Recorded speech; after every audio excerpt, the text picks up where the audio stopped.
It was foretold that you would be here. Our long-awaited meeting has come at last. What's up, guys? Darth Vader coming back at you with another video today, and today we are doing another set of scary animated horror stories. So, without further ado, let's jump right into it, shall we? What is today's video going to be? Well, what is the first clip going to be?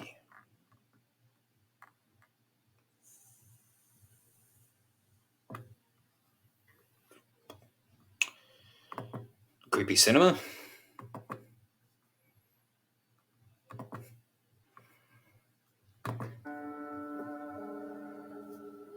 Here is the story about the creepy cinema I went to. I was 15 when this story takes place. My mom and I planned on going to the mall and watching a movie.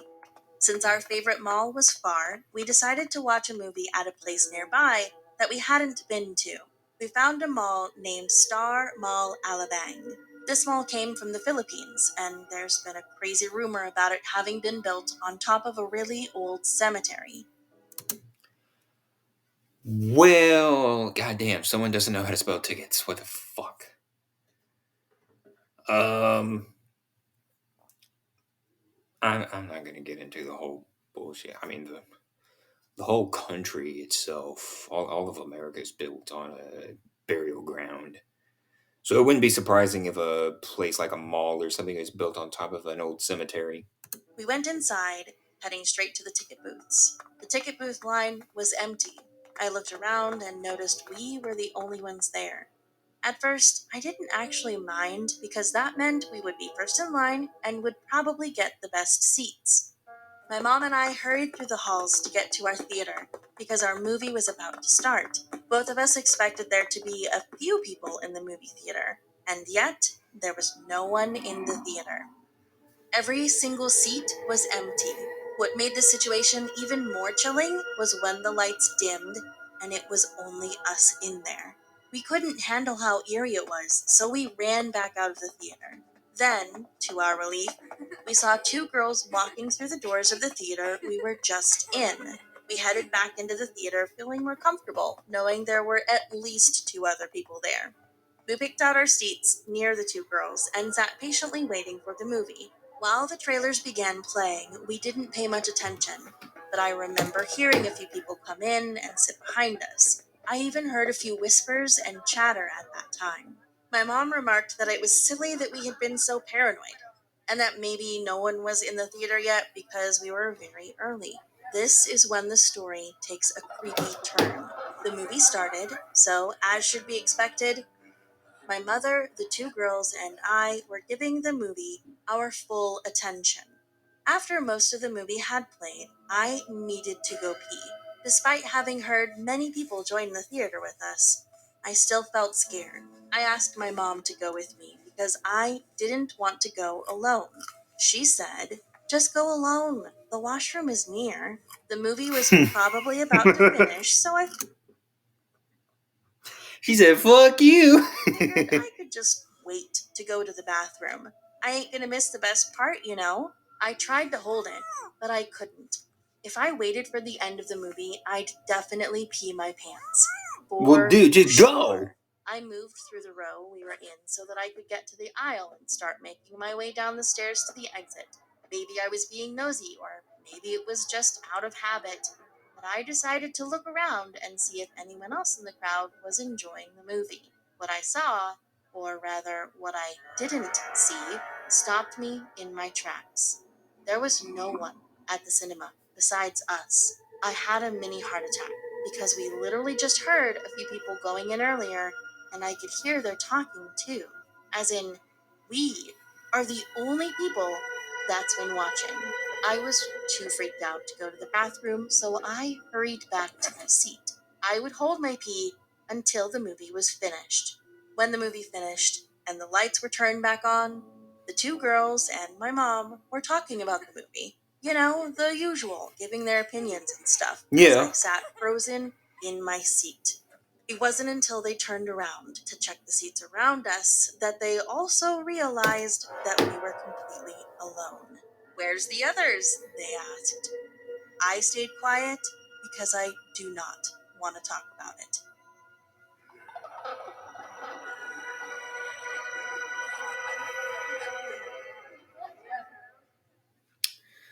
Must have been a really good movie if the dead came back to come and see it. That's all I can say. The fuck? Uh-uh. Screw that. Okay, so they were at a haunted cinema. That's what it had, yeah. Um,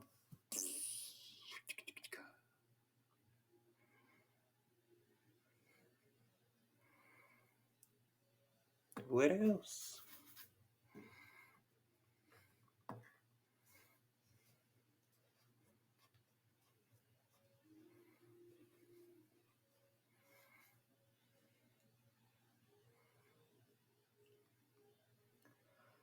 Uh,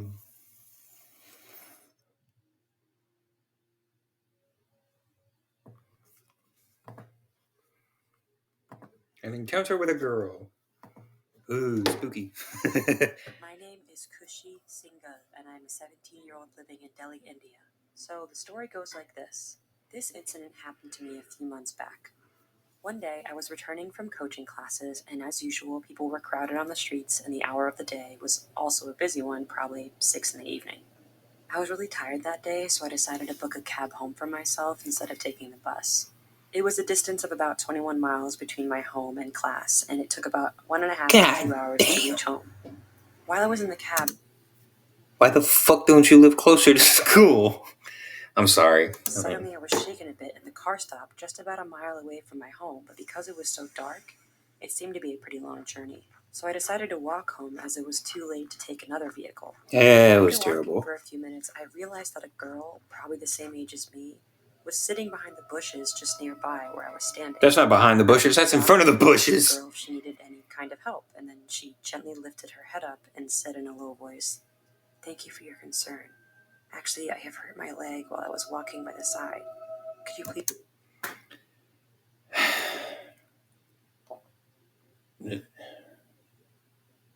I don't know which movie I'm thinking of at all. It's not The Grudge because she's speaking. So is this the girl from the movie The Ring? "Please give me your handkerchief so that I can clean the wound." I said, "Okay, but please tell me if you've told your family about this," to which she said, "Yes, I've contacted them and they'll be getting here any moment.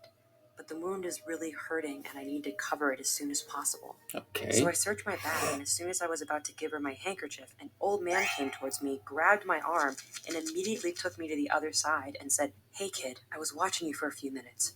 Who are you talking to over there?" Then I replied, "I was speaking to that girl over there to ask if she needed my help and was about to give her my hanky, but you grabbed my hand." And the next thing the man said to me left me in complete silence and with a deep horror inside of me. "Listen, the girl which you are referring to was nowhere there. And I guess it was not a human, but the ghost of the girl who died 26 years ago in a road accident here. And it's good that you haven't given any of your belongings to her, because if you had, it would be a really big problem for you, like you can't even imagine. Now don't stop anywhere until you reach home." I was left shaken and out of my senses. I ran straight home as fast as I could. When I reached home, my mother opened the door and said, "Kushi, who's this girl with you? One of your friends?" Without even listening to what she said next, I came in and closed the door and went straight to my room. That night I couldn't sleep, so I tried to calm myself down. I fell asleep and ultimately woke up the next morning. I then realized I was lucky enough that I didn't give this girl my handkerchief, because if I had done so, she probably would have chased me. And the girl that accompanied me the previous night was the same girl I had encountered. I am really thankful to the old man for saving my life. Well,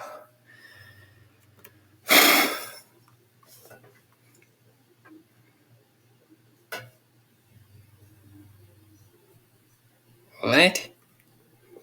High paid part time job horror story. Oh no? One day, while looking for a part-time job, I saw a recruitment ad that was looking for an assistant for a YouTube channel. The salary was $200 a day. I Damn! was excited and applied right away, and asked my friend Matthew to come with me. A few days later, we decided to meet the YouTuber nearby. We got into his car and drove almost 2 hours to an abandoned factory in some remote area. When we arrived, there were other people there as well. They also came for the recruitment, and there were about 4 of them. and we exchanged greetings with one another. A moment later, the YouTuber walked over wearing a mask and holding axes in each hand. We watched him nervously, and he This is a video for the dark web, not YouTube. introduced himself as a YouTuber who shoots horror videos. He showed us his channel, but the number of subscribers was very low, less than 100. I wanted to know what this was all about, but I thought he was a person with a lot of money and just ignored it. But I should have noticed. He set up the camera and started explaining to us. I'm an axe murderer, and you guys will be murdered by me today. Don't touch your phone once the shooting starts. Don't go outside. Suddenly, the tone of his voice turned cold, and I got goosebumps. He said, now the night of the death begins. Immediately he came running at breakneck speed and began slashing down a man frantically with an axe. The man shouted, "Ah! I was really hit. This is a real axe." Blood splattered with a thud, and an ear-splitting scream shook the building. At that moment, my legs felt weak and almost fell down, and the screaming sound of others was ear-shattering. While I was shaking, Matthew, who was next to me, said, "Hey, we're done." People ran to the entrance of the abandoned factory and tried to open the door, but it was locked. People knocked on the door frantically asking for help, but no one was around. People took out their cell phones and tried to call the police, but every time they did, the man knocked them down with his axe. I started racking my brain. With his ass. I had never been so focused in my life. If this continues, everyone in here will die within 10 minutes. In the end, there was only one way. It was to steal the man's axe. I said quietly to Matthew, "If we take the axe, then we win." Matthew cried, "Our heads will be split in two first." Looking at Matthew, I said, "Even if we stay still, we will die anyway. The two of us, let's seize his hands at the same time." In the meantime, the psycho was knocking down people with his axe in a flash.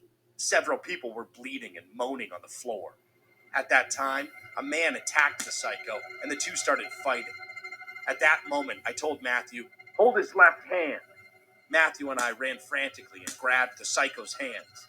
Then he struggled like mad, and I managed to snatch away one axe from his hand. But Matthew missed his hand, and the psycho raised his axe and hit Matthew. "Ah!"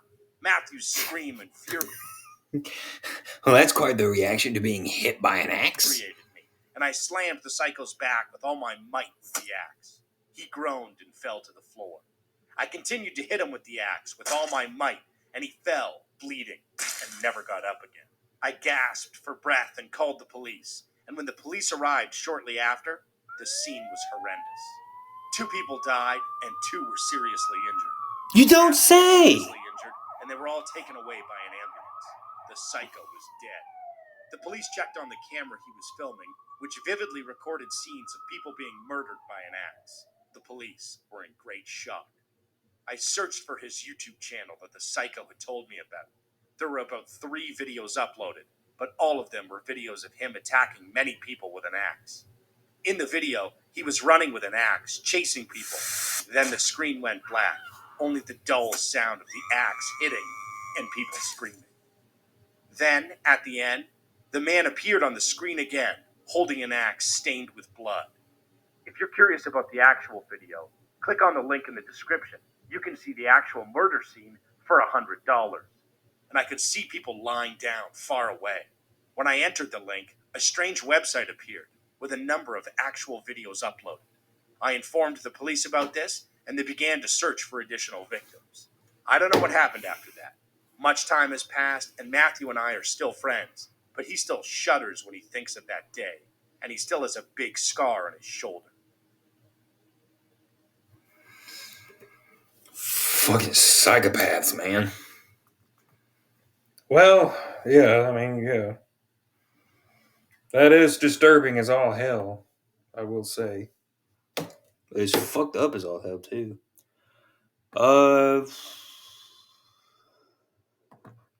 Ooh, take a look at this one.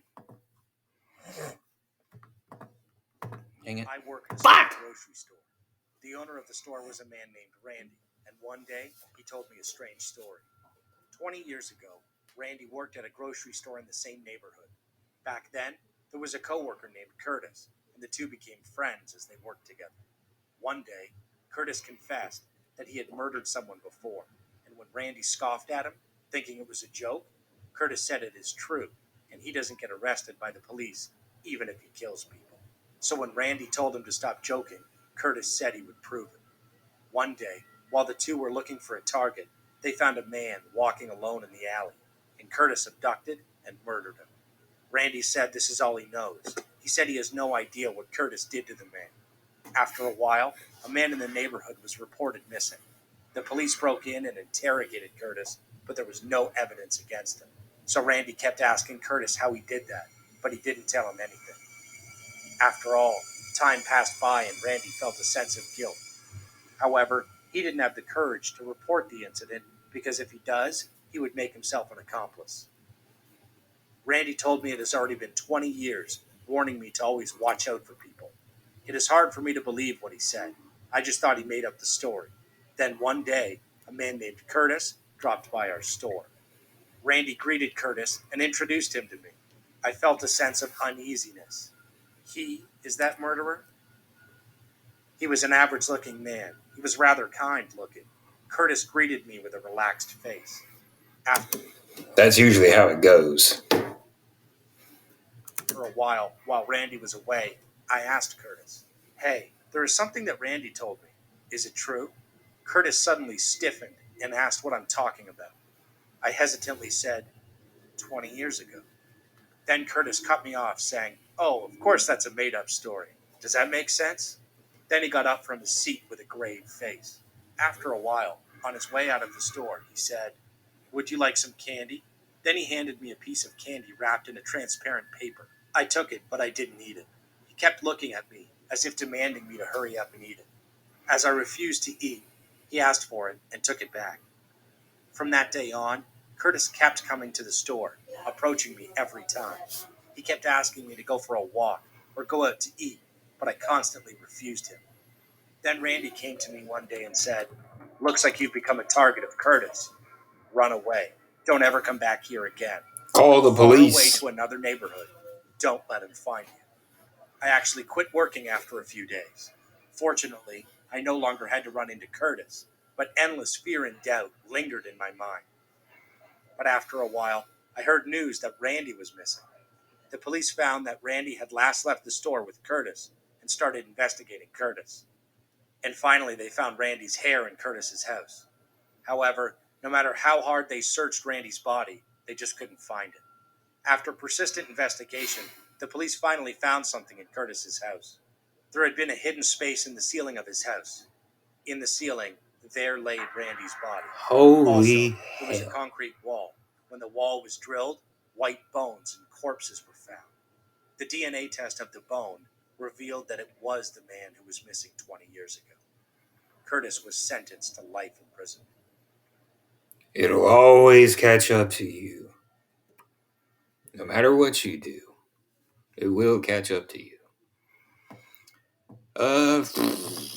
Maybe able to do one more video, I don't know.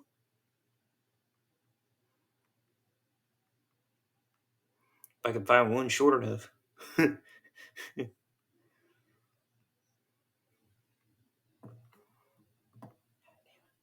Fuck.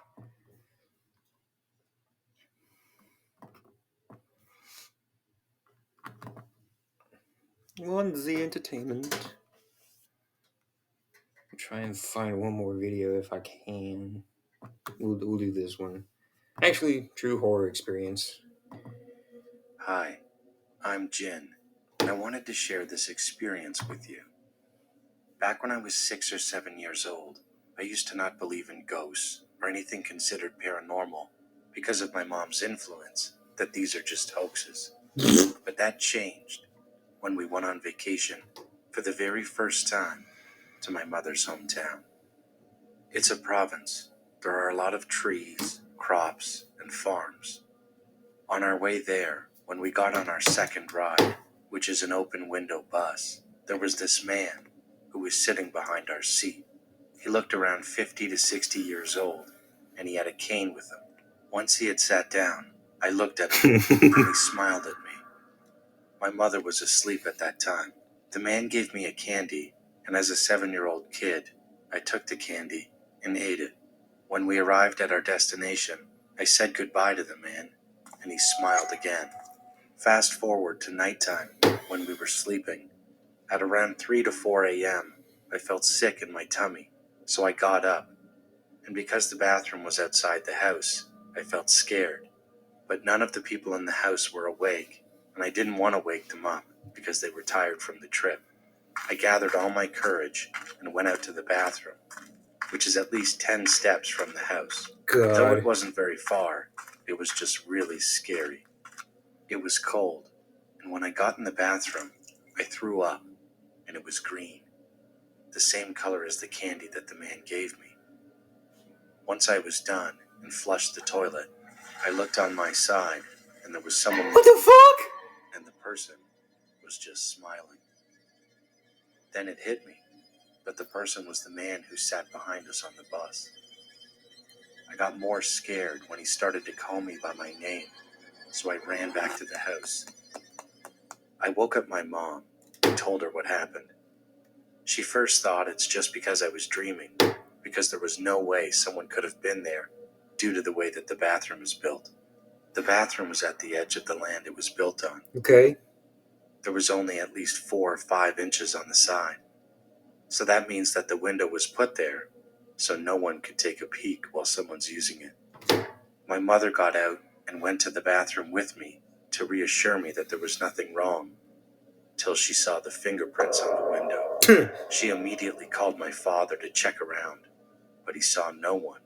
The dogs, too, didn't even make a sound. The next morning, my mom was cleaning up and was putting up her family's pictures. One particular photo caught my eye, and it was the man who sat on the bus with us, who gave me candy, and the one who I saw on the bathroom window. I asked my mother who it was, and she said that it was her grandfather who had died years earlier, before I was born. I didn't tell her what I thought, because it gave me the creeps. I never truly understood what had happened that day, but I remember it like it was yesterday. That was interesting. So that's going to do it for today's video, guys. I hope you all enjoyed, and if you did, leave a like on the video down below. If you think there are any scary animated story videos that I should check out, comment the link to them down below. If you're new around here, be sure to subscribe and turn on the notification icon so you don't miss a single video that I upload. Yeah, today's video was certainly an interesting one, to say the least. But that's going to do it again, guys. And remember, I am altering the deal. Pray I don't alter it any further.